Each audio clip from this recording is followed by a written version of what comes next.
નમસ્તે મિત્રો, આપ જોઈ રહ્યા છો સ્પીક બિંદાસ અને હું છું દેવાંગ વિભાકર. આજે આપણે લંડન બેઝ આપણી સાથે જોડાઈ ગયા છે વિજયકુમાર જેતાણી લંડનથી, કે જેમનું નમસ્તે ગ્રુપ છે. તો સૌથી પહેલા વિજયભાઈ આપનું ખૂબ ખૂબ સ્વાગત છે. અને ખાસ હું એ પણ ઓડિયન્સને જણાવવા માંગીશ કે નમસ્તે ગ્રુપ એક એવું ગ્રુપ છે કે જેમને રેસ્ટોરન્ટ્સ છે, હોટલ્સ છે અને રિટેલ સ્ટોર પણ છે. આખી જે જર્ની છે અહીંયા સુધી તેઓ કેવી રીતના પહોંચ્યા એના વિશે આપણે વિજયભાઈ પાસેથી આજે આપણે એમની આખી જર્ની જાણવાના છીએ. એટલે આપ ઇન્ટરવ્યુમાં છેલ્લે સુધી જોડાઈ રહેજો. તો સૌથી પહેલા તો વિજયભાઈ આપનું ખૂબ ખૂબ સ્વાગત છે સ્પીક બિંદાસમાં. દેવાંગભાઈ, તમારો પણ ખૂબ ખૂબ આભાર. ઇંગ્લેન્ડની પરિભાષામાં કહીએ તો થેન્ક યુ સો મચ. આપે સ્પીક બિંદાસમાં મને બોલાવ્યો અને આ નમસ્તેની જર્ની એ એક સૌરાષ્ટ્રના એક ગામમાંથી આવનાર વ્યક્તિની જર્ની છે. એમાં મારું કાંઈ નથી. એટલે હું તમારા દર્શકો સાથે ખૂબ પ્રેમપૂર્વક આ જર્નીને શેર કરવા માંગુ છું. પણ એ બધું કરીએ તે પહેલા આપણને ચલાયમાન શક્તિ શ્રી કૃષ્ણ, જેમણે ભગવદ્ ગીતા ગાઈ છે અને એના 15મા અધ્યાયનો એક શ્લોક હું આપની સમક્ષ રજૂ કરવા માંગુ છું. ત્યાર પછી આપણે વાર્તાલાપને આગળ વધારીએ. જી પ્લીઝ. ઓકે. સર્વસ્ય ચાહમ હૃદિ સન્નિવિષ્ટો મત સ્મૃતિ જ્ઞાનમપોહનમ ચ વેદેશ સર્વૈરહમેવ વેદો વેદાંત કૃદેદ વિદેવ ચાહમ. Thank you. જી જી. જેમ વિજયભાઈ આપે વાત કરી કે સૌરાષ્ટ્રના એક ગામડામાંથી આપ ને લંડન જવાનું થયું છે, તો મારે એ જ જાણવું છે કે આપને લંડન જવાનું ક્યારે થયું અને કયા કારણોસર? ચોક્કસ એ વાત મને તમને રજૂ કરવી પડશે અને તમારા દર્શનો પણ હું ખૂબ પ્રેમથી એ વાત રજૂ કરવા માંગુ છું. મારું ગામ છે બુધેલ ગામ, જે ભાવનગર જિલ્લાનું એક ગામ છે. ભાવનગરની બહુ નજીકનું ગામ કહેવાય. આપણે ભાવનગરથી નીકળી અને પૂજ્ય મોરારી બાપુનું ગામ તલગાજડા જતા હોય તો અધેવાડા પછીનું આ ગામ આવે છે, બીજું ગામ બુધેલ. તો બુધેલ ગામમાં મેં પ્રાથમિક શાળામાં અભ્યાસ કરેલો અને ત્યાર પછી મારા વડીલ, મારા પપ્પાજીશ્રીએ મને મોટા ભાઈ એટલે કે હિંમતભાઈ સાથે ભાવનગર ભણવા મોકલેલો. આ દરમિયાન હું સ્વાધ્યાય પરિવાર સાથે સંપર્કમાં આવ્યો. પરમ પૂજ્ય પાંડુરંગ શાસ્ત્રી આઠવલેના વિચારોથી પરિચિત થયો. મને દિવસો યાદ છે બરાબર. મારી એજ 15 વર્ષની હતી અને હું ધોરણ 10માં ભણતો હતો. આ દરમિયાન જે વિચારો દાદાજીએ રજૂ કર્યા, જે ભગવદ્ ગીતાના વિચારો મારા મગજમાં ઉતર્યા, એ વિચારો એવા હતા કે ભગવાન એવા વ્યક્તિને બહુ પ્રેમ કરે છે કે જે ભગવદ્ ગીતાને સમજે છે અને બીજાને સમજાવે છે. તો મારા જીવનમાં પણ એવી અભિલાષા ઊભી થઈ ગઈ કે ભગવાન મને પણ પ્રેમ કરે. તો એ ભગવદ્ ગીતાની વાત લઈને હું 21 વર્ષની ઉંમરે પ્રથમ વખત વિદેશની ધરતીમાં આવેલો. એ દિવસો પણ મને ખાસ યાદ છે. તે વખતે અમારા ગામમાં બુધેલની પ્રાથમિક શાળા છે, ત્યાં મારું સન્માન થયેલું. એ સ્પીચ રેકોર્ડેડ તો નથી, પણ જે લોકો હાજર હતા તેમને ખાસ મેં કીધેલું કે હું એક ધર્મના પ્રચાર માટે, ધર્મ કાર્ય કરવા માટે, પ્રચાર નહીં સમજવા માટે વિદેશની ધરતી ઉપર જાઉં છું. અભ્યાસ તો એક બહાનું છે. અભ્યાસ એક બહાનું છે. એટલે એવી એક ગુરુદેવની કૃપા હતી કે એના કારણે આવા વિચારો સાથે હું 21 વર્ષની ઉંમરે વિદેશની ધરતી પર પ્રથમ વખત આવેલો. જી બિલકુલ. તો હવે આપણે વાત કરવી છે આપનું જે નમસ્તે ગ્રુપ છે કે જેને યુકે લેવલે નંબર 1 એવોર્ડ મળેલો છે, એની પણ આપણે વાત કરશું. પણ થોડાક આપણે શરૂઆતમાં જઈએ કે આપ અભ્યાસ કરવા આપને લંડન જવાનું થયું. તો પછી આ નમસ્તે ગ્રુપ જે છે અથવા તો નમસ્તે વિલેજ જે આપનું રેસ્ટોરન્ટ જે સૌથી પહેલું, અથવા તો તમે આ ક્ષેત્રમાં ફૂડ લાઈનમાં ક્યાંથી શરૂઆત થઈ અને એ શરૂઆત કરવાની પ્રેરણા શું હતી? હાજી. તો હું 21 વર્ષે જ્યારે યુકેમાં આવ્યો ત્યારે મારો masters in business management at Norwich business school, અહીંયા નોર્વિચ કરીને એક શહેર છે, ત્યાં મારો અભ્યાસ હતો. આ પહેલા મેં ઇન્ડિયામાં શાંતિલાલ શાહ એન્જિનિયરિંગ કોલેજમાંથી એન્જિનિયરિંગ કરેલું. તેમાં પણ હું ગોલ્ડ મેડાલિસ્ટ હતો અને અભ્યાસમાં ખૂબ મને રુચિ હતી. એટલે લગભગ ગણિતમાં મને 100માંથી 97, 98, 99 કે 100, 97 નથી આવ્યા આમ તો દેવાંગભાઈ, 98, 99 અથવા 100 આટલા જ માર્ક આવેલા. સો એક બ્રિલિયન્ટ એકેડેમિક તરીકે જ્યારે હું લંડનમાં આવ્યો ગોલ્ડ મેડાલિસ્ટ તરીકે, ત્યારે અહીંયા મેં બિઝનેસમાં આવવાની સંકલ્પના નહોતી. હું પહેલા મારું માસ્ટર ડિગ્રી કરવા લાગ્યો અને ત્યાર પછી જે ફિલ્ડને અનુરૂપ હતી, ઇલેક્ટ્રોનિક્સ એન્ડ કોમ્યુનિકેશન મારી એન્જિનિયરિંગ હતી ડિગ્રી. તદુપરાંત મારું અહીંયા માસ્ટર્સ ઇન બિઝનેસ મેનેજમેન્ટ હતું. એ બંને ડિગ્રીનો ઉપયોગ કઈ રીતે કરી શકાય એવી જોબ મેં શોધી કાઢેલી. અને 3-4 વર્ષ એ જોબ કર્યા પછી મારા લગ્ન થયા. મારા ધર્મપત્ની ઉર્મિલા જેતાણી, જે સુરતથી છે, ઓરિજિનલ એમની સરનેમ ઉર્મિલા કાકડિયા છે. તે જ્યારે મારી સાથે 2010માં 2010માં મારી સાથે જ્યારે જોડાયા, ત્યારે એમણે મને બહુ સરસ વાત કરી કે આપણે આ નોકરી ક્યાં સુધી કરશું. અને એમના પણ પિતાશ્રીના ઘરેથી થોડા આધ્યાત્મિક વિચારો હતા, તો એમને પણ એક વિચાર આવ્યો કે અહીં ચારે બાજુ માંસાહાર, લોકો ખૂબ માંસ ખાય છે. સુપર માર્કેટમાં જાઓ તો માંસ લટકતું હોય, માંસ ફ્રીઝરમાં પડ્યું હોય. તો આપણે આના કરતાં કંઈક સારું જમાડીએ તો લોકોને, એવી પ્રેરણા આપીએ તો. મને એ કે વ્યવસાય કરવાનો બહુ રસ છે. મારા ધર્મપત્ની આવી વાત કરી. મેં કીધું તને વ્યવસાય કરવો છે, પણ રાંધે કોણ આમાં? મને કઈ એનો અનુભવ નથી કે હું રાંધીશ. તો એમણે રાંધવાની શરૂઆત કરી અને મેં પ્રેમથી કસ્ટમરને જમાડવાની શરૂઆત કરી. અને ત્યારથી આ તાલાવેલી શરૂ થઈ. આની શરૂઆત ત્યારે થયેલી 2010માં. તો એ શરૂઆતની થોડી વાત કરો. આપે જે શરૂઆત કરી તો એ શું રેસ્ટોરન્ટ હતું કે એનું શું નામ હતું, અથવા તો એ શું શરૂઆત શું હતી? એ બહુ ઇન્ટરેસ્ટિંગ હતી. 2010માં અમે જ્યારે શરૂઆત કરી ત્યારે અમારી પાસે કોઈ મૂડી રોકાણ નહોતું. મારા એક સાઢુભાઈ રહે છે સુરતમાં, એમનું નામ છે ચેતનભાઈ ડાખરા. એ સાઢુભાઈ મને એમ કીધું કે તમે જો બિઝનેસ કરતા હો તો હું તમને મૂડી આપીશ. મારી જોબમાંથી જે મારી બચત થતી હતી તે મારા પરિવાર માટે હું ભારત મોકલી દેતો હતો. એટલે જ્યારે મને બિઝનેસનો વિચાર આવ્યો ત્યારે મારી પાસે કોઈ પારિવારિક એવી મૂડી નહોતી. એટલે મને આ ચેતનભાઈનો બહુ ઋણી છું. ચેતનભાઈ ડાખરા જે મારા સાઢુભાઈ છે, હજુ પણ એ અહીંયા જ છે આ ધરતી ઉપર. Is also same age as me. એમણે મને 15 લાખ રૂપિયા, એટલે એ વખતના રફલી 13 થી 14,000 પાઉન્ડ મને એને આપ્યા. અને ત્યારે અમે એક બહુ નાનો એવું કેફે શરૂઆત કરી.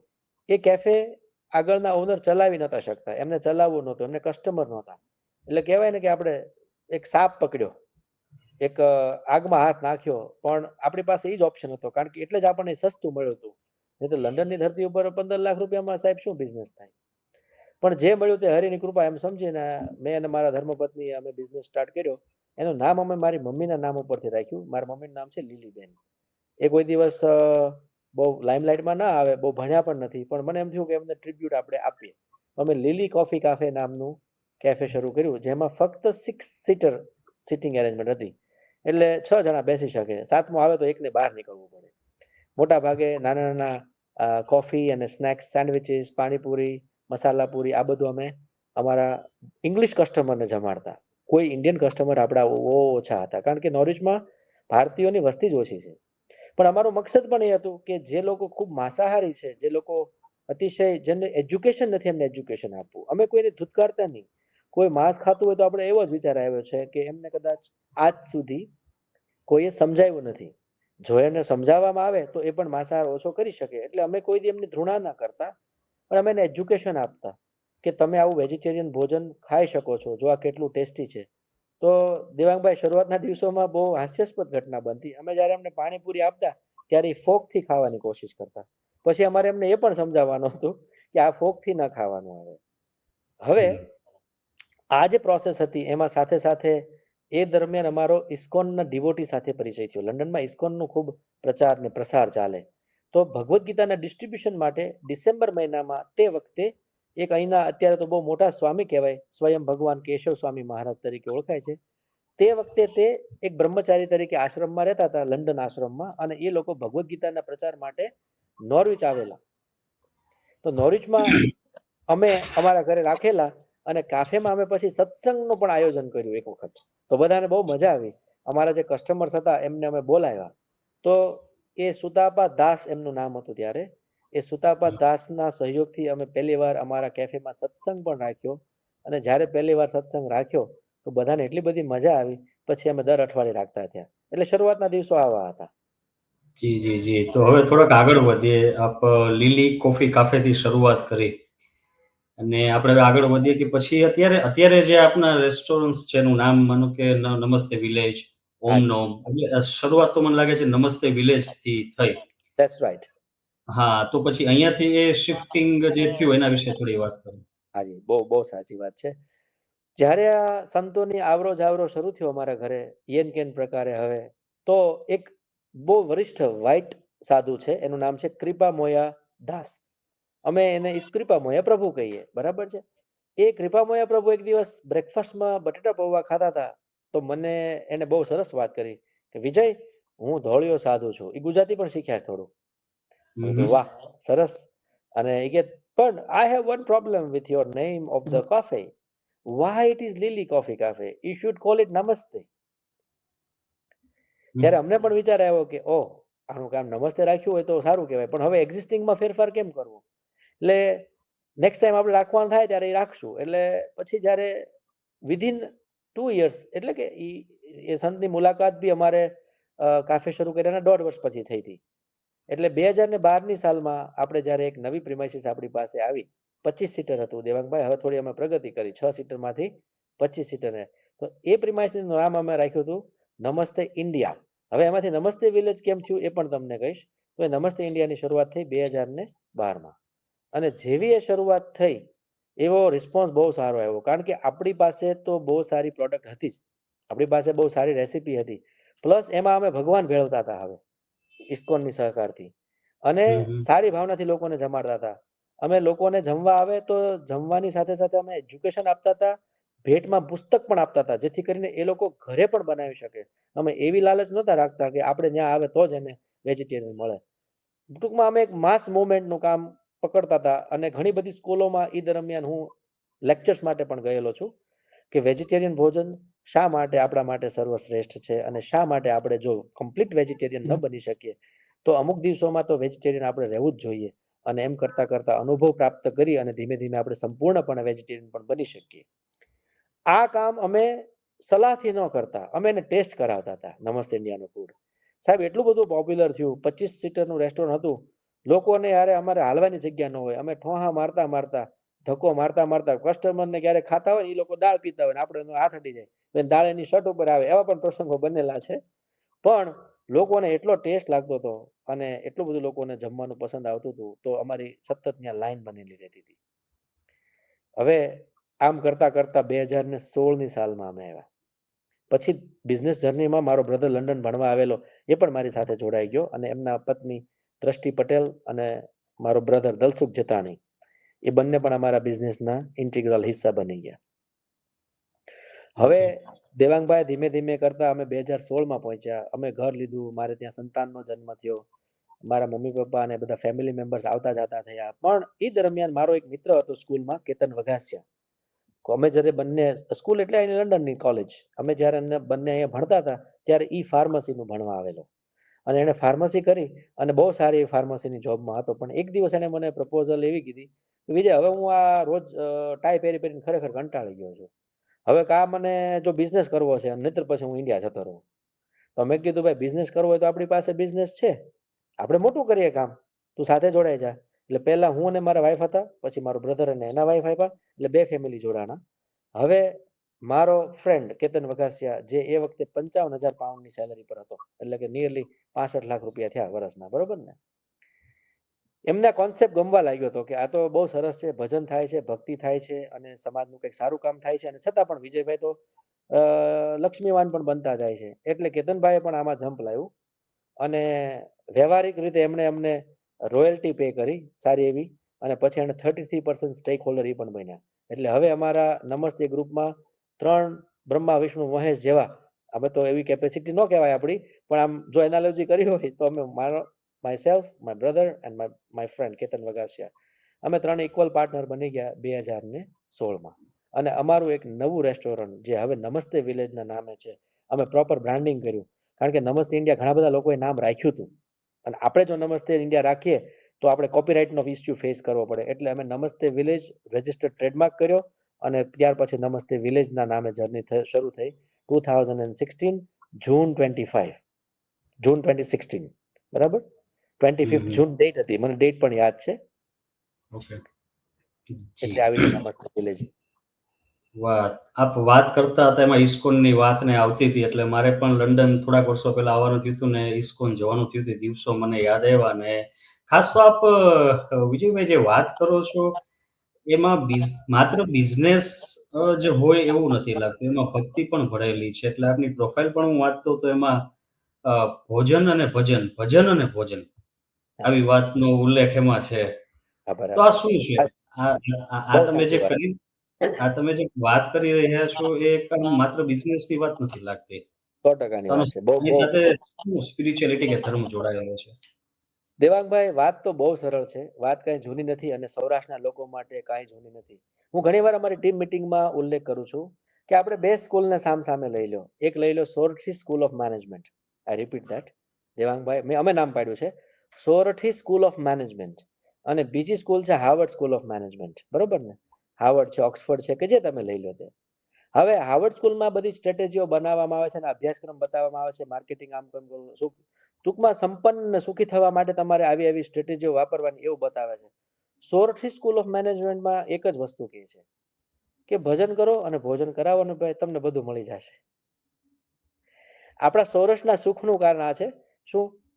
ભાઈ ભજન કરો અને ભોજન કરાવો ને તો તમને બધું પ્રાપ્ત થઈ જશે. આ વાત અમને આમ નહોતી સમજાતી, પણ જ્યારે શિલા પ્રભુપાદનું અહીંયા કાર્ય જોયું ઇસ્કોન યુકેનું, તો આખો સંપ્રદાય કિચન રિલિજન તરીકે ઓળખાય છે. એટલે ભોજન જ કરાવે.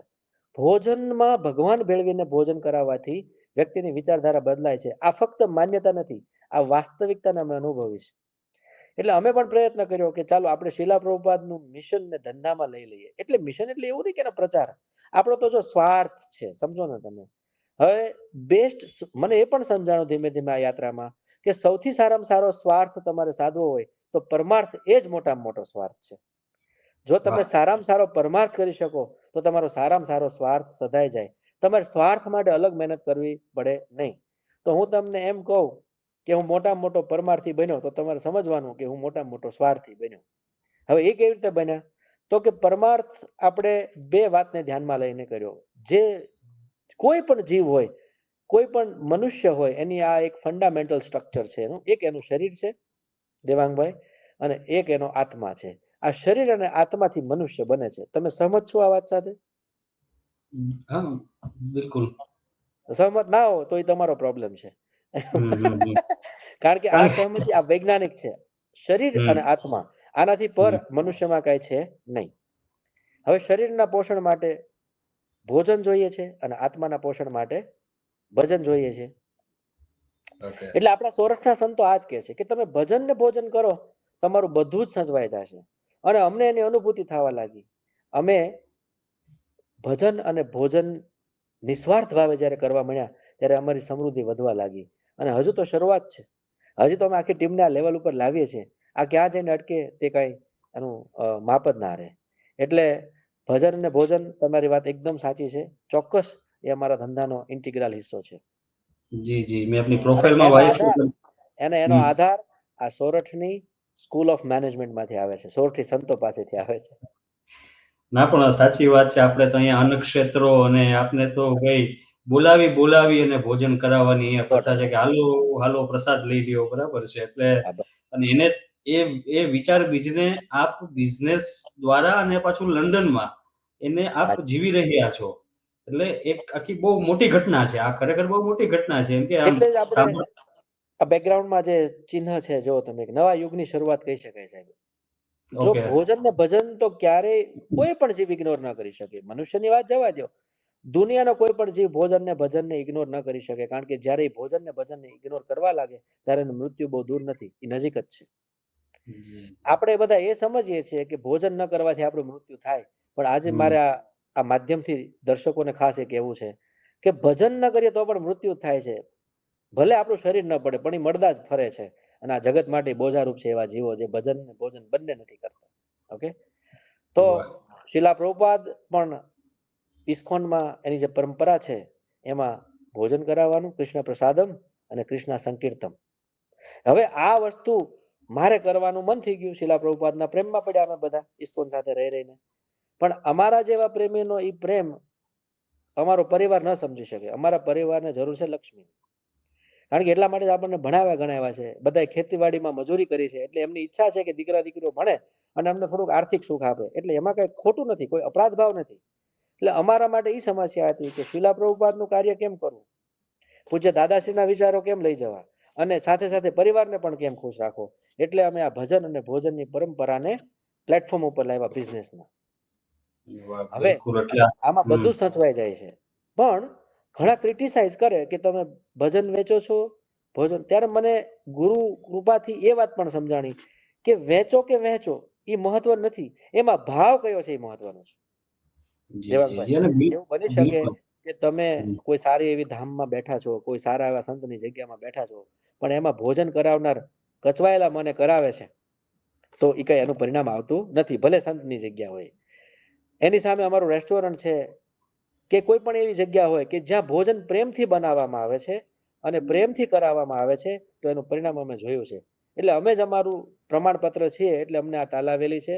અમે જેની પાસેથી લક્ષ્મી હોય એની પાસેથી બે હાથે લઈએ છીએ, અને એવા ધનાઢ્યોની તાણ પણ નથી આ દુનિયામાં.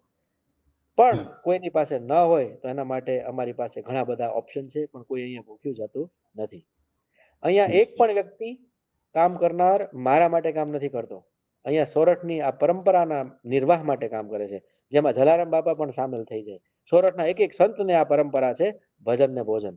તો એ પરંપરાનો નિર્વાહ આ લંડનની ધરતી ઉપર કરવા માટે અમારા સ્ટાફ મેમ્બર્સ કામ કરે છે. એનાથી આગળ જઈએ તો પૂજ્ય દાદાના શબ્દોમાં જો વાત કરીએ તો આ એક પ્રકારનો વ્યવસાયિક મંદિર છે, જ્યાં બધા ભગવાન માટે કામ કરે છે. હા, પગાર કંપની ચૂકવે છે, પગાર ભગવાન ભગવાન ચૂકવે કે નહીં ખબર નથી, પણ જે અમારી પાસે જે કસ્ટમરની રેવન્યુ આવે એમાંથી પગાર બધો કંપની ચૂકવે છે. અને આવી રીતના આ નમસ્તે વિલેજની જર્ની બહુ બહુ આનંદદાયી જર્ની છે. અમે તો આમ ધન્ય ધન્ય થઈ ગયા કે અમને આ બધું ભગવાન, અમે આ બધી ઘટનાઓના અમને નિમિત્ત બનાવ્યા છે આમાં. બિલકુલ, બિલકુલ. એટલે આપણે વાત કરીએ એટલે સૌરાષ્ટ્રના આપણે અન્ય ક્ષેત્રોની જે વાત છે એની સુવાસ આપણે લંડનમાં પસરાવી છે અને આપ ક્રિટિસાઇઝની વાત કરી તો મને એક વાક્ય યાદ આવ્યું કે ભાઈ "they have never erected a statue for a critic." એટલે કોઈ ક્રિટિકના ક્યારેય સ્ટેચ્યુ નથી બન્યા, એ તો એનું કામ કરતા રહે છે. હવે આપણે ના, સહેજ આગળ ચોક્કસ. જઈએ. હાજી, જી, જી, હાજી. જી. આપણે આગળ જઈએ હવે નમસ્તે વિલેજની તો આપણે સરસ જર્નીની વાત કરી. હવે ઓમ નોમ એ પણ એક આપની બ્રાન્ડ છે. એ પણ રેસ્ટોરન્ટ્સ અને હોટલ્સમાં આપ છો. તો એ શું છે? ઓમ નોમ એ શું છે? ઓમ સમજાય છે. ઓમ નોમ બહુ શું છે? અદ્ભુત ઘટના બની છે. જો આ બ્રહ્માંડ આપની સહાય થાય છે, જ્યારે આપણે સદવિચારોના રસ્તે ચાલતા હોય ને ત્યારે. ઓમનોમની યાત્રા બહુ અદ્ભુત અને બહુ રોમાંચકારી રહી છે અમારા માટે, અને એનું કનેક્શન ભગવાને કરાયું છે. એના વિશે હું તમને વાત કરું. આપણે નમસ્તે વિલેજ ચલાવતા ત્યાર બધી કોવિડની હાડમારી આવી, આપણને ખ્યાલ છે. આપણું વેજીટેરિયન રેસ્ટોરન્ટ આપણે નમસ્તે વિલેજ નોરિચમાંથી 2 બ્રાન્ચ કરી અને આપણે કેમ્બ્રિજમાં પણ આપણે મીનવાઇલ બ્રાન્ચ એસ્ટાબ્લિશ કરી દીધી હતી. કોવિડ દરમિયાન ઘણા બધા બિઝનેસીસ બંધ થયા, પણ અમે ખૂબ સેવા કરી, લોકોને ખૂબ જમાડ્યા, એટલે પ્રભુએ અમારી પર એટલી કૃપા કરી કે કોવિડ પછી અમારી બ્રાન્ચો વધી, ઘટવાના બદલે. હવે આ દ્રશ્ય ઓમનોમ સંસ્થાનું નિર્માણ કઈ રીતે થયું એ તમને સમજાવું. એ અમે નથી બનાવી ઓમનોમ રેસ્ટોરન્ટ કે ઇવેન્ટ સ્પેસ. હમ, એને હમ. ઇસ્કોનના જે ભક્તો છે લંડનના, એમણે વિચાર કર્યો કે જે લોકો ક્યારેય મંદિર નથી આવતા એમને ભજન ને ભોજન કઈ રીતે મળે. એટલે એ લોકોએ સેન્ટ્રલ લંડનમાં એક બહુ સરસ જગ્યા હતી, અને વેદાંતા ગ્રુપના ચેરમેન મિસ્ટર અનિલ અગરવાલજી, એમણે એનું ફંડિંગ કર્યું. આટલી સુંદર જગ્યા બનાવ્યા પછી તરત જ એમાં કોવિડે એને ભરખી લીધી એમ કહી શકાય, કારણ કે કોવિડ પછી ઘણું બધું બંધ થઈ ગયું. ખૂબ સારો ભાવ હતો. એમનું નામકરણ પણ એક જર્મનીના સાધુ સચ્ચિદાનંદ મહારાજે કરેલું. ઓમ મતલબ યુનિવર્સલ ગોડ અને નોમ એટલે નામ. એટલે યુનિવર્સલ ભગવાન, જેના અનેક નામો છે, એનું નામકરણ અહીંયા નામાચરણ થઈ શકે અને લોકો એનો આનંદ લઈ શકે, પાર્ટી કરી શકે ભગવાનના નામ સાથે. એટલા માટે થઈને એક બહુ સરસ મોડર્ન જગ્યા સેન્ટ્રલ લંડનમાં બનાવી, અને નીચે કૃષ્ણ પ્રસાદમ એટલે કે ડુંગળી લસણ વગરનું ભોજન, આવો આ સંસ્થાનો હેતુ છે. અને ભગવાનને થાળ ધરી અને પછી કસ્ટમરના પેટમાં જાય, આવી રીતના આવો ભાવ છે. હવે જી, જી. એમને પણ એ લોકો એટલી મોડર્ન કરી છે કે કોઈ એમ ન સમજે કે ભક્તિ ભિખારી લોકો માટે છે, કે જેમની પાસે સંપત્તિ નથી એવા લોકો માટે છે. ભક્તિ પણ આધુનિક હોઈ શકે. આપણને તો ખ્યાલ છે સોરઠમાં આપણે પ્રમુખ સ્વામી મહારાજે સુંદર અક્ષરધામના મંદિરો બનાવી, અતિશય ભવ્ય મંદિરો બનાવી, આ વિશ્વને હિન્દુત્વનો પરિચય આપેલો, બરાબર ને? એ વાત આપણાથી અજાણ નથી. તો અહીંયા પણ આ ભક્તોએ વિચાર કર્યો કે આપણે એક અતિશય સુંદર જગ્યા બનાવીએ કે જેમાં લોકો સાત્વિક ભોજન માટે આવે, એટલે એક માળ સાત્વિક ભોજન માટે અને એક માળ સંકીર્તન માટે. પણ સંકીર્તન કોઈ પણ સંસ્થાનો હોઈ શકે, કોઈ પણ સંપ્રદાયનો હોઈ શકે.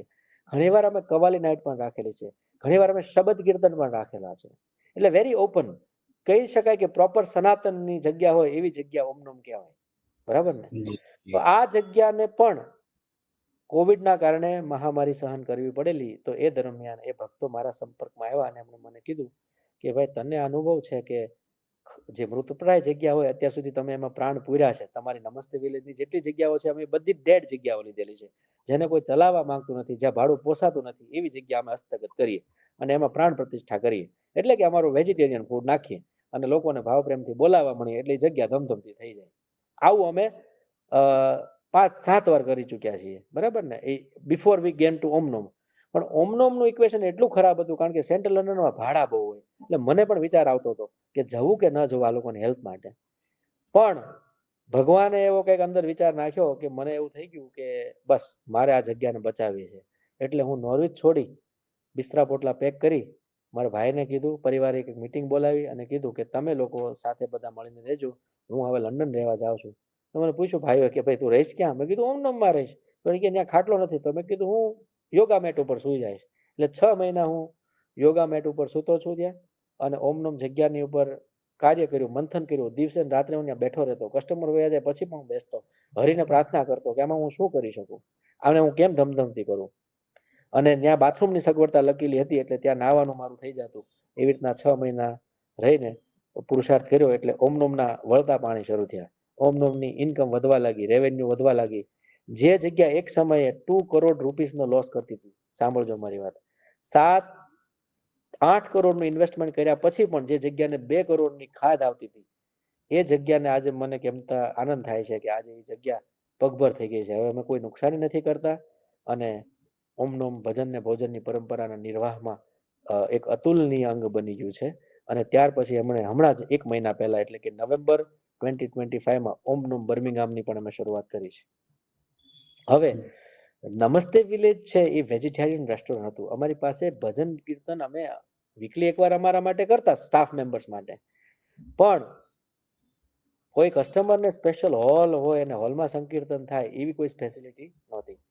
પછી ભોજન અમારું ડુંગળી લસણ વાળું છે નમસ્તે વિલેજમાં. કારણ કે લોકો માંસાહારી છે. માંસાહારીને સીધા તમે ડુંગળી લસણ વગરનું આપો તો એ તો ભાગી જ જવાના. એટલે અમે નમસ્તે વિલેજ જ્યારે કર્યું ત્યારે એ સમયની માંગ હતી. પણ હવે અમને એટલું ખબર પડી કે વેજીટેરિયન ફૂડ પણ ઇનફ નથી. માણસ વેજીટેરિયન ખાઈને પણ ગધેડો બની શકે છે. એટલે અમે એક નવો શબ્દ કોઈન કર્યો છે જે આપની સામે પહેલી વાર રજૂ કરું છું. અમે આનો કોપીરાઇટ બી કરવા માંગીએ છીએ. એનું નામ અમે આપ્યું છે Krishnatarian food. Devangbhai, I repeat that. Krishnatarian food એટલે કૃષ્ણ માટે બનાવવામાં આવે છે. કૃષ્ણના ભક્તો છે જે દરેક, આપણે વાત કરી પહેલો જે શ્લોક ગાયો મેં, સર્વસ્ય ચાહમ હૃદય સન્નિવિષ્ટો, એટલે ભગવાન દરેકના હૃદયમાં છે જ. એટલે દરેક વ્યક્તિને એ આત્મદ્રષ્ટિથી જોઈને આપણે ભોજન કરવાનું છે. એટલે કૃષ્ણાટેરિયન ફૂડમાં કૃષ્ણ માટે બનાવવું, કૃષ્ણને જમાડવું અને એ જે પ્રસાદ છે એને અમે કૃષ્ણાટેરિયન ફૂડ કહીએ છીએ. એટલે ઇટ્સ અ વેજીટેરિયન પ્લસ. બરાબર? એટલે અમે ઓમનોમને કંઈક આપ્યું તો ઓમનોમે અમને કૃષ્ણાટેરિયન ફૂડની ગિફ્ટ આપી. આ અમારી પાર્ટનરશિપ છે.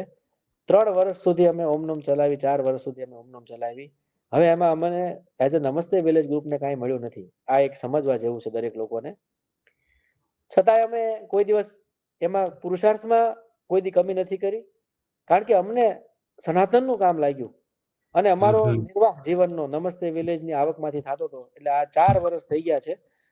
પણ અમને કશું એમાંથી પ્રાપ્ત ફાઇનાન્શિયલી નથી થયું. પણ ફાઇનાન્શિયલી નથી મતલબ, એનો મતલબ એવો નથી કે બીજું કાંઈ જ પ્રાપ્ત નથી થયું. અમને ઘણું બધું પ્રાપ્ત થયું છે જે શબ્દો અને વર્ણનથી અતીત છે. આ જગત એ સમજી ન શકે. એટલા માટે એની ચર્ચા આપણે અત્યારે નથી કરતા. પણ જી, જી, ઓમનોમ જી. ખૂબ આપ્યું છે. અને હવે ઓમનોમ અને નમસ્તે વિલેજની જોડી આ દુનિયામાં છવાઈ જશે આવનાર સમયમાં. બિલકુલ, બિલકુલ. ના, ખૂબ સરસ વાત છે. ભજન અને ભોજનની વાત છે ને તમે પરમાર્થની વાત હમણાં અગાઉ કરી, એની જ આપણે વાત કરી. તો ખાસ હવે નેક્સ્ટ મારે આપને એ જ પૂછવું છે કે આપનું જે હું આપની ચેનલ જોતો હતો, તો આપનું સોશિયલ કન્ટ્રિબ્યુશન પણ સારું છે. અને એમાં એક મેં કન્સેપ્ટ જોયેલો, ઢોસા ઓન ધ રોલ. એટલે yeah it was one of the things, પણ એના સિવાય પણ તમારું સોશિયલ કન્ટ્રિબ્યુશન છે. તો મને હા હોવું જોઈએ. આપનું જે નમસ્તે ગ્રુપ છે, એનું જે સોશિયલ કન્ટ્રિબ્યુશન છે, એના વિશે મને વાત કરો. હાજી. જો મેં તમને અગાઉ પણ શરૂઆત કરતી, હું બહુ સ્વાર્થી માણસ છું અને મારે મારી જીવનને સેફ કરવું છે. એટલા માટેના બધા પ્રયત્નો છે. એના માટે ઋષિ મુનિઓ જે રસ્તા બનાવ્યા છે ભારતના આચાર્યોએ આપણને જે રસ્તા બતાવ્યા છે એ રસ્તા ઉપર અમે ચાલવાની કોશિશ કરી રહ્યા છીએ. તો એ ચાલતા ચાલતા એવું જાણવા મળ્યું કે આ રસ્તાઓ ડેફિનેટલી પરફેક્ટ છે અને સંપૂર્ણ છે. બરાબર, એમાંનો એક સિદ્ધાંત છે જે એને અમે જીવવાની કોશિશ કરી રહ્યા છીએ, એ છે 10% ગિવિંગ. બરાબર છે, દરેક મનુષ્યએ પોતાની આવકનો 10% ભાગ ધર્મ કાર્યમાં વાપરવો જોઈએ. હવે ધર્મ કાર્યની પરિભાષા વ્યક્તિ પોતપોતાની રીતે કરી શકે છે, પણ અમારી એટલી સિમ્પલ પરિભાષા છે કે બિયોન્ડ મી, મારાથી ઉપર, પણ ઉપર વાપરું નહીં, ધર્મ કાર્યમાં વાપરું 10%. આ મિનિમમ રિક્વાયરમેન્ટ છે. જો આ એક સિદ્ધાંત છે, જેમ ગુરુત્વાકર્ષણનો સિદ્ધાંત છે એમ આ સિદ્ધાંત છે, એવું આપણા આચાર્યો કહે છે, અને મને એમાં પૂરેપૂરો ભરોસો છે. પાંડુરંગ શાસ્ત્રીજીના પ્રવચનો હું સાંભળું તો ઘણીવાર દાદાજી બોલ્યા છે કે 10% જે હરામખોર, ઘણીવાર શબ્દ તીવ્ર વપરાય જાય છે દાદા દ્વારા, પણ એ કહે છે કે જો વ્યક્તિ 10% પોતાની આવકનો ભાગ ધર્મ કાર્યમાં નહીં વાપરે તો એને પતન માટે રેડી રહેવું જોઈએ. એટલું ખાલી જાણી લો તમે, એટલીસ્ટ, બીજું કાંઈ નહીં. પતન થાય તો પછી રોવાનું નહીં કે મને આમ કેમ થયું ને મને હું કેમ લૂંટાઈ ગયો ને મારી સાથે ખોટું કેમ થયું ને બધું સારું તો એમાંથી કેમ બાળી ભાંગ્યું. આ બધા પ્રશ્નોનો જવાબ તમને જોતો હોય તો એટલો જ છે, દાદાજી કહે છે કે 10% આવક આપણી ધર્મ કાર્યમાં વપરાવી જોઈએ. બરાબર ને? હવે એમાંથી અમે વિચાર કરતા હતા કે આપણે એ કઈ રીતે કરીએ, તો એમાં એક અમારું ઇન્વેન્શન છે ઢોસા ઓન ધ વોલ. આ રજિસ્ટર્ડ ટ્રેડમાર્ક પણ છે અમારો. એમાં અમે એવું નક્કી કર્યું કે આપણે ભૂખ્યાને ભોજન કરાવીએ. પણ દાદાજી બહુ કહેતા હતા કે કોઈ ભૂખ્યું છે નહીં, એટલે આપણે dosa on the wall A concept પહેલી વખત ઇન્ટ્રોડ્યુસ કર્યો. એમાં એવી ઘટના બની કે આપણે જે અમારી ઢોસાની અહીંયા કિંમત છે એની હાફ 50% કોસ્ટ અમારે કન્ટ્રીબ્યુટ કરવાની બિઝનેસે, અને બાકીની 50% કોસ્ટ કોઈ કસ્ટમર જમવા આવે છે એનો ભાવ હોય તો એ એડ કરે. આ બંને જ્યારે ભેગા થાય અને ત્યારે અમે એક સ્ટીકર દિવાલ ઉપર ચોંટાડી દઈએ કાચમાં, જેને લોકો બહારથી આવતા જતા જોઈ શકે.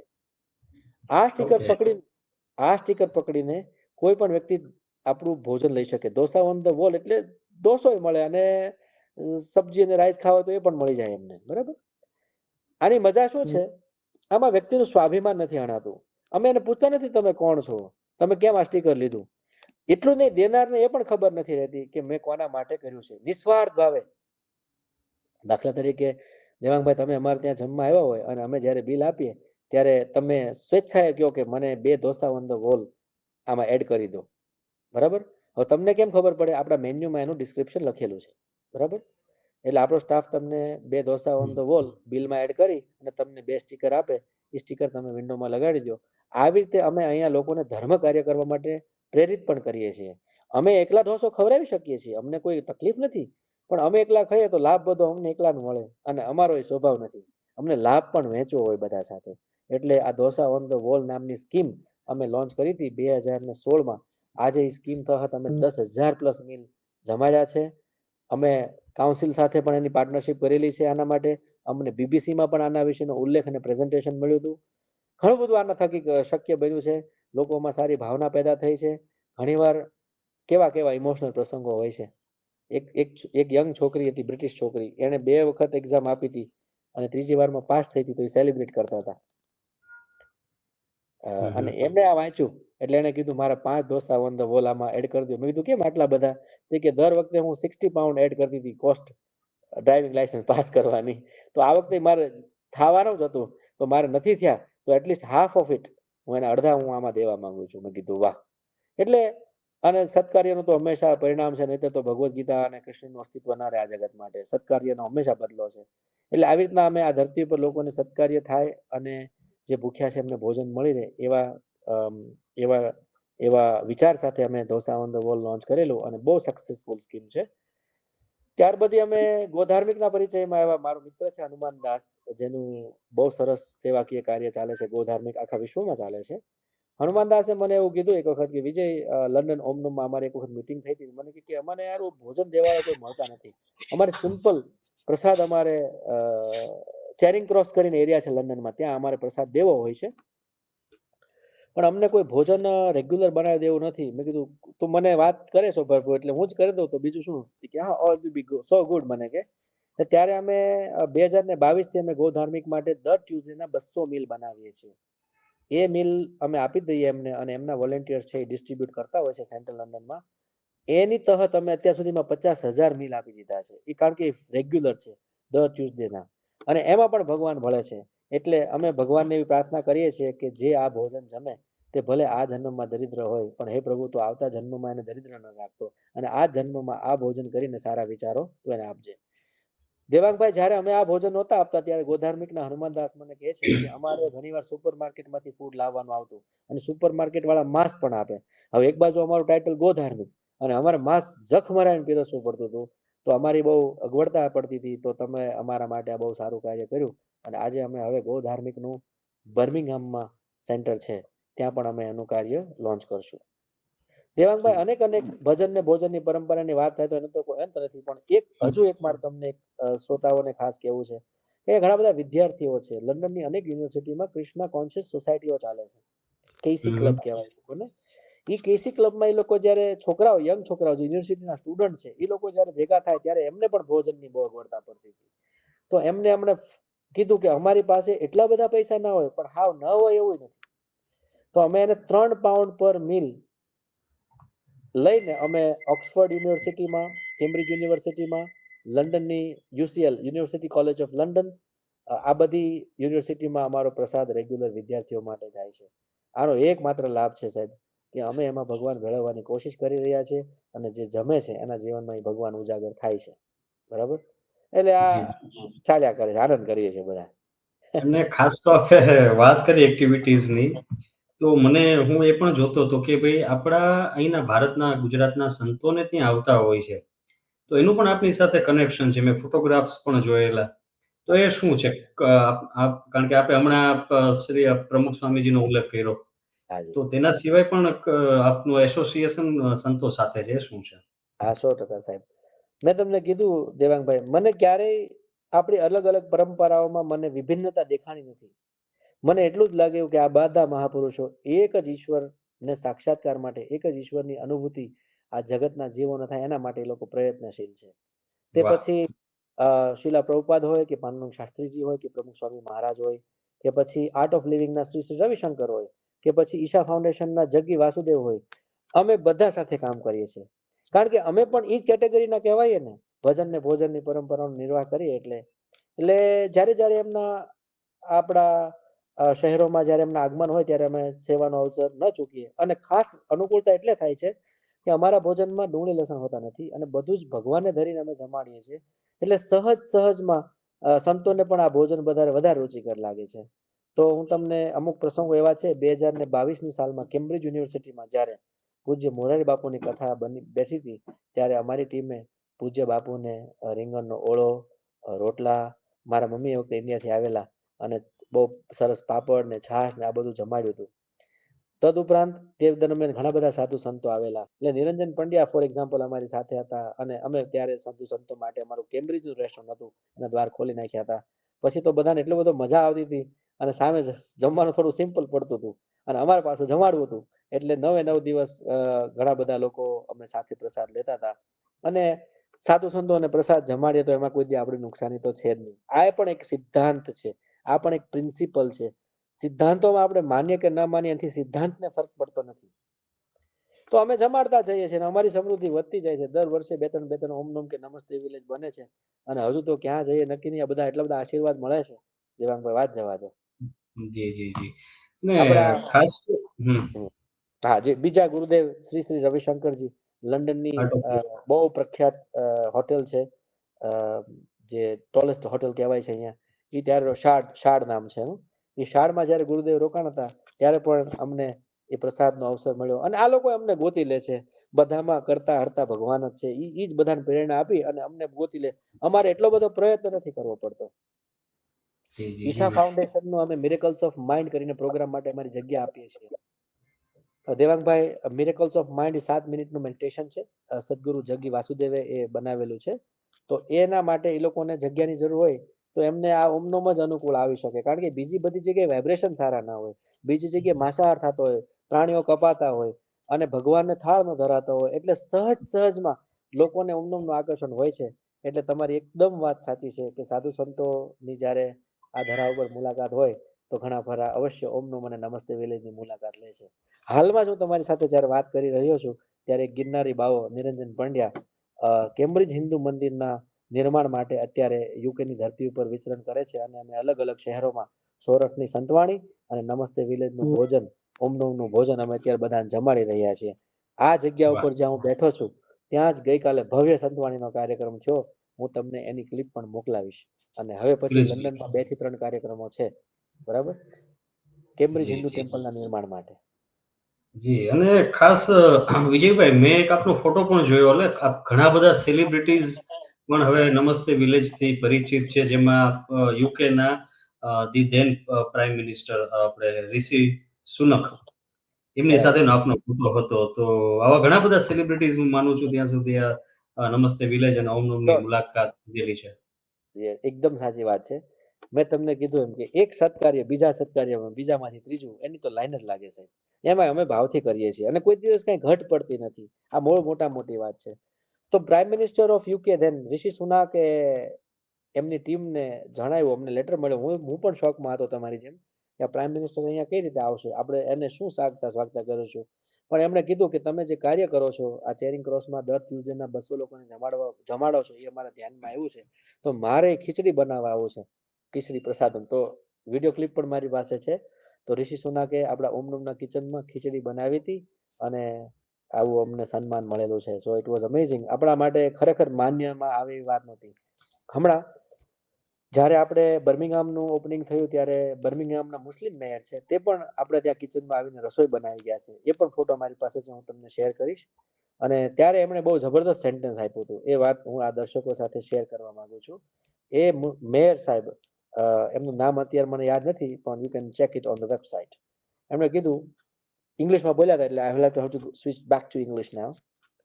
If this is the religion, then it's my religion.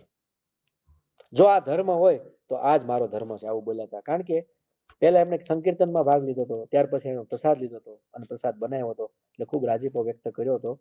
તો ઓમનોમની આ બધી તાકાત છે, સત્કર્મની આ તાકાત છે, ભજન ને ભોજનની આ તાકાત છે પ્રભુ. દેવાંગભાઈ, બિલકુલ, એટલે આપ જે ખૂબ સરળતાથી આપ વાત કરો છો, આગળ હજી એક પણ વાત દર્શકોને હમણાં જણાવું છું. એટલે આપ જે વાત કરો છો, આ 180 કરોડના બિઝનેસ પછી આટલી સરળતાથી વાત કરો છો, એટલે આપણે કાઠિયાવાડમાં તો કહે ને કે ભાઈ થોડા કંઈ ખણ-ખણ થાય તો ઝાયલા ન રહે. પણ તમે એનાથી ખૂબ અલગ છો ને એમાં એક તમે હમણાં સન્માનની વાત કરી, તો મેં પ્રોફાઇલમાં જોયું હતું કે યુકે લેવલે કે બ્રિટન લેવલે, જેમાં ખાલી ઇંગ્લેન્ડ નથી, 4 દેશો છે. તો એ લેવલે કંઈક નમસ્તે વિલેજને કે નમસ્તે ગ્રુપને એવોર્ડ મળ્યો છે. એ શું છે? 2 વર્ષમાં આપણને એવોર્ડ મળ્યો છે. 2023 અને 2024માં બ્રિટનનું સૌથી સર્વશ્રેષ્ઠ વેજીટેરિયન રેસ્ટોરન્ટનો એવોર્ડ અમને મળ્યો છે. અને હું તમને કહી દઉં, ડુંગળી લસણ નાખ્યા વગર હો. એટલે ઇમેજિન કરો કે પ્રભુ કાર્યની અને જ્યારે સાદ વિચારો તેની તાકાત કેટલી વધી જાય છે. બરાબર ને? કઈ નથી આમાં. આ ગિરનારી સંતોના આશીર્વાદ છે, બધા સોરઠી સંતોના આશીર્વાદ છે. હા, 2 વર્ષ અમને એવોર્ડ મળ્યો છે. ઘણા બધા સ્ટેટ લેવલના એવોર્ડ મળેલા છે, જેમાં નોર્ફોક કાઉન્ટી કાઉન્સિલે આપણને એવોર્ડ આપેલો છે, કેમ્બ્રિજશાયર કાઉન્ટી એવોર્ડ આપેલો છે. પણ આ નેશનલ એવોર્ડ, એટલે કે 4 દેશોમાં નમસ્તે વિલેજ જેવું ભોજન નથી મળતું, એવું ઓફિશિયલી અમે તો હંમેશા માનીએ છીએ, પણ હમ. ઓફિશિયલી પણ પ્રૂવ થઈ ગયું. અમારો દેવાંગભાઈ, અમારું ફેમિલી મીલ હોય ને, તો અમે નમસ્તે વિલેજ કે ઓમનમ સિવાય જમી જ નથી શકતા. સિરિયસલી, આજે 15 વર્ષ થયા છે, તો અમને બીજે ભાવતું જ નથી. એટલે ખરેખર સારું છે, ખરેખર એમાં ભગવાન ભળે છે એવું લાગે છે, એવી અનુભૂતિ થાય છે. અને બિલ હવે આપણી પાસે આજે ઓમનમ બર્મિંગહામ છે. ઓલું તો સર્વશ્રેષ્ઠ ભોજન હતું, પણ સૌથી મોટું રેસ્ટોરન્ટ પણ હવે કોઈ ઇન્ડિયન વેજીટેરિયન હોય તો એ આ ઓમનમના નામે છે, ઓમનમ બર્મિંગહામ. અને આવનારા દિવસોમાં ભારતના ઘણા બધા શહેરોમાં પણ અમે ઓમનમને લાવશું. હા, માફ કરજો, ભજન ને ભોજનની પરંપરા ભારત થોડુંક વિસરી ગયું છે, ભૂલાઈ ગયું છે. અને યુથને એન્ગેજ કરવા માટે અમે હમણાં ભારતમાં પણ હવે એનું પ્લાનિંગ ચાલી રહ્યું છે. દુબઈમાં જવાના છીએ, લંડનના પણ ઘણા બધા બીજા એરિયાઓમાં પ્લાન કરીએ છીએ. એટલે દર્શકો પાસેથી હું આશીર્વાદ માંગુ છું. આપના દર્શકો બધા સોરઠના હશે, કે સોરઠનો કોઈ વ્યક્તિ આવું કામ કરવા નીકળે છે, તો સાધુ સંતો અને આપણા સોરઠના તમામ વ્યક્તિઓના હું આશીર્વાદ પણ માંગુ છું આ સાથે સાથે. ના, બિલકુલ, બિલકુલ. અને આ તો ખાસ ખરેખર એક આનંદ અને પ્રાઉડ બંને ફીલ થાય એવી વાત છે કે ભાઈ તમે ભાવનગરના બુધેલથી અત્યારે યુકે લેવલે એક આપ પહોંચી ગયા છો. અને ખાસ હમણાં તમે યુથની વાત કરી, એટલે the next thing that I would like to know about the present youth that's there in the UK who are Gujaratis or Indians. So, they may be, they may have born in that culture, brought up in that culture. So how do they take the vegetarian food? Yeah. in UK. So I think this part will speak in English so everybody can understand, and especially Yeah. for youth to understand. Okay. So we are very so the simple principle is we want to engage everybody for bhajan and bhojan. Okay. So now temples are amazing to provide that platform, but youth somehow or the other, I don't know the reason, but they don't want to go to temple always, but they like to go to club and party, and you are right. This is their choice. And then also youth in UK is been meat eater as well, so they like the chicken and lamb and seafood as well. So me, I was having that thought process deeply with my team, and we were also consulting some of the sages. We have so many sages here in UK as well, right? So then we came across plant-based meat. I repeat that it's plant-based meat. So it's made from soya, and it is plant-based meat. So it feels like chicken. Now, Devang Bhai, I have never tried meat in my life, and perhaps you haven't tried either. But those people who are meat eaters since childhood, they have described to me that this meat is as good as the real meat. So for us, it doesn't matter. So in our menu, we have so many items which is described as chicken, lamb, and seafood. It is not actually chicken, lamb, or seafood. It is made from plant such as soya, such as mushroom or rice, or anything like that. But those who have eaten real prawn, they are telling me that this fake prawn is as good as real.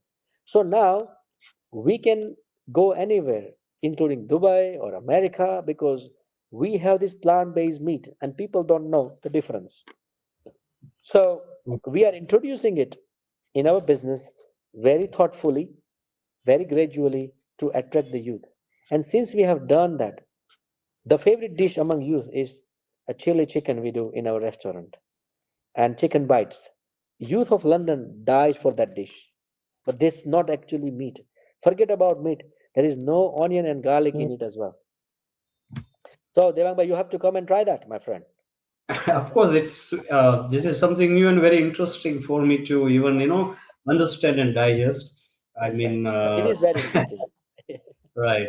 So, but you need to speak the language the other person understands. So that way, you have they will start from this, and then they will end up with original uh, prasadam.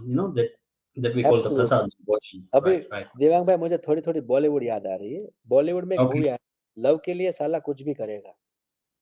जी जी. तो हमारी ये formula है team में कि भजन और भोजन के लिए साला कुछ भी करेगा. सही है, सही इसलिए ऐसे है. ऐसे कनिंग आइडियाज हमारे बिजनेस में आते रहते हैं. हमारी वीकली टीम मीटिंग होती है. और अभी हम कृष्णा कॉन्शियस नाइट क्लब भी शुरू करना चाहते हैं. सो नाइट क्लब होगा 2 बजे स्टार्ट, रात को 10 बजे स्टार्ट होगा 2 बजे तक, और उसमें हनुमान चालीसा पे यूथ नाचेगा. और जिसको टीका हो रही है वो आंखें बंद कर दे, और जिसको गाड़ी में बैठना वो सीट बेल्ट बांध ले. अभी पूरे विश्व में ऐसी हमारी यहाँ प्लानिंग चल रही है. कोई मोनोपोली हमारी ले जाए तो मुझे कोई प्रॉब्लम नहीं. ये बिजनेस की मजा ही यहाँ है. यहाँ कोई मोनोपोली नहीं है. जो भी करना चाहता है वो कर लो. सब सब समृद्ध बन जाओ. मौज मौज. इसलिए before we have done it, I am telling. तो कोई यूथ यदि विचार कर रहा है कि भाई विजय भाई से पहले हम पहले राजकोट में शुरू कर दे, अहमदाबाद में शुरू कर दे, दे आर वेलकम. सबका स्वागत है. બિલકુલ, બિલકુલ. ના, ખૂબ ખૂબ વિજયભાઈ આનંદ થયો તમારી સાથે વાત કરીને. તમારી આખી જે જર્ની છે એના વિશે તમે અમારા દર્શકોને ઇન ડિટેલ્ડ વાત કરી, અને ખૂબ સરળતાથી વાત કરીને, ખાસ તો એમાં સૌરાષ્ટ્રની ઝલક પણ હજી તમારામાં એમનેમ જે જળવાઈ રહી છે, તો એ પણ બસ અનુભવીને સરળ છે દેવાંગભાઈ, સરળ મેં કર્યું નથી, સરળ જ છે. આપણે બધા જીવનને બહુ અઘરું કર્યું છે. ભજન અને ભોજનથી કાંઈ પર છે નહીં. અમારો તો એટલો સિમ્પલ પ્રિન્સિપલ છે કે અત્યારે હું તમારી સાથે બેઠો છું તો મારું શું ચાલી રહ્યું છે?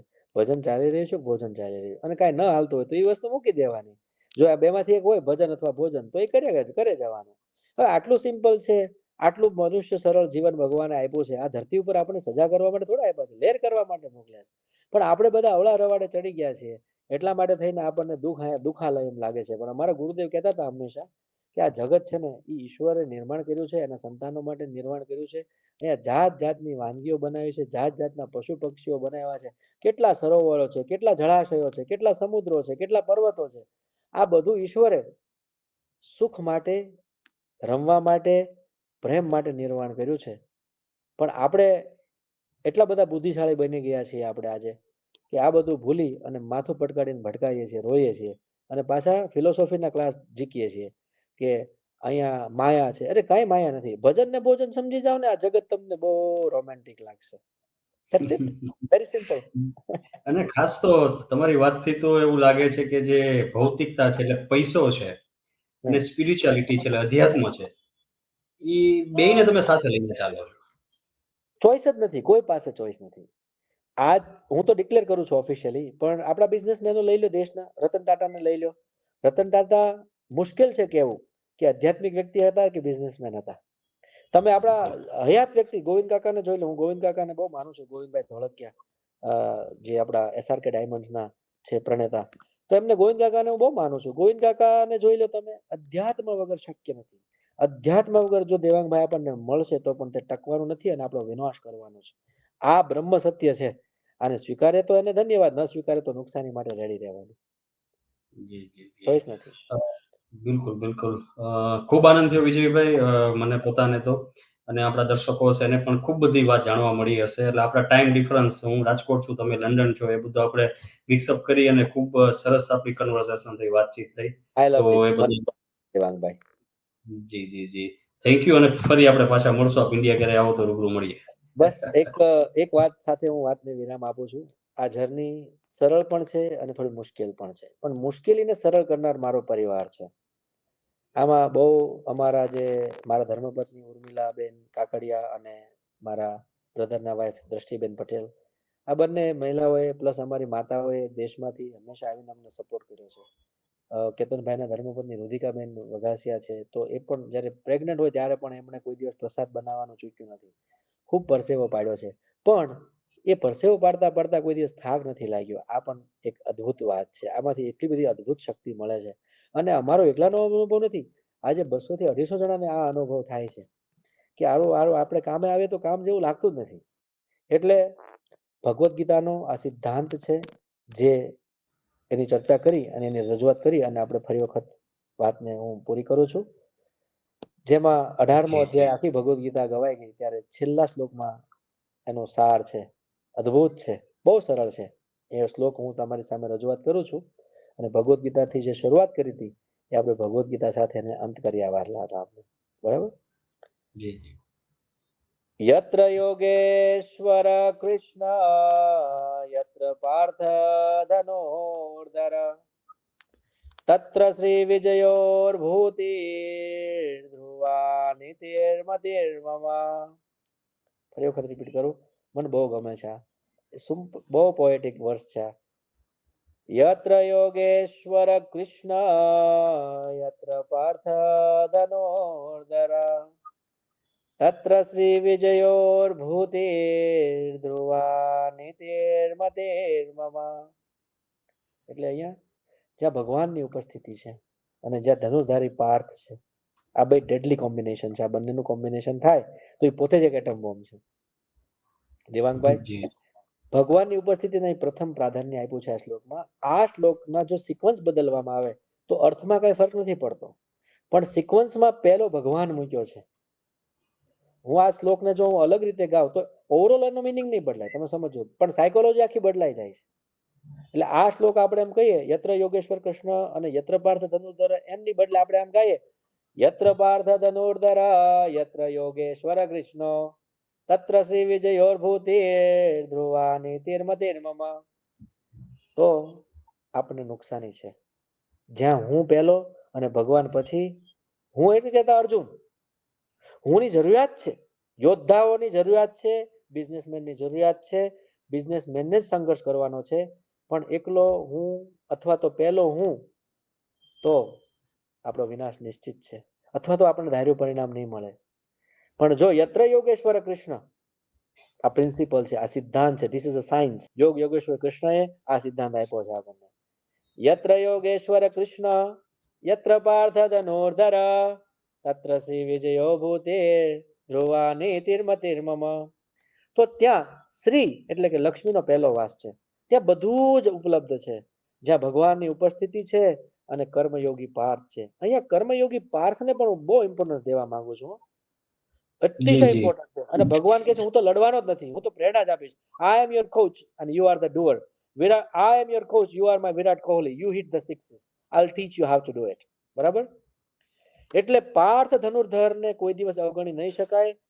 તેમજ યોગેશ્વર કૃષ્ણને પણ અર્જુન ઇગ્નોર નહીં કરી શકાય. જો આ બંનેનું કોમ્બિનેશન થશે તો ઈ સંસ્થાની વ્યવસ્થા જ એટમ બોમ્બ સમાન છે. આ વિશ્વ પર ફરી વળશે. જી જી જી મેં આપની પ્રોફાઇલમાં પણ જી આપની પ્રોફાઇલમાં પણ આપનું જે એક એન્ટરપ્રેનર અને પછી કર્મયોગી એ પણ આપણે લખેલું જ છે. હા, ધીસ ઇઝ રિયાલિટી. અને હું બધા સોરઠના વાસીઓને કહેવા માંગુ છું, તમે પણ આ વાતનો વિચાર કરો. જો પ્રભુ દેવાંગભાઈ રાવણ છે ને, એને ફક્ત યત્ર પાર્થ ધનુર્ધન બન્યો રાવણ. હું જ છું, એને ભગવાનને ન મૂક્યો. જેને ભગવાનને જીવનમાં સ્થાન નથી આપ્યું એ રાવણ બનાવવાની તૈયારી રાખે. અને જેણે કર્મયોગ નથી કર્યો એ મઢીવાળો બાવો બનવાની તૈયારી રાખશે. એ ભગત બનશે. એટલે મઢીવાળો બાવાની તો ઘણી વાર ક્ષમતા હોય છે, મને એનું કઈ જજમેન્ટ નથી. પણ કેવળ ભગવાનના ભરોસે બેસી રહેનાર વ્યક્તિ જે કર્મયોગ નથી કરતો, યત્ર યોગેશ્વર કૃષ્ણ કરીને જે બેસી ગયો છે, એમને માટે પણ આ જગત નથી. એટલે આ એક સિદ્ધાંત છે, A+B=C. એવી રીતના યત્ર યોગેશ્વર કૃષ્ણ યત્ર પાર્થ ધનુર્ધર સક્સેસ ફોર્મ્યુલા. ઇંગ્લિશમાં કહી દઉં છું છેલ્લું કન્ક્લુઝન. બરાબર ને? રાઈટ. Thank you. જી જી thank you thank you thank you. મળીએ. હા, ચાલો.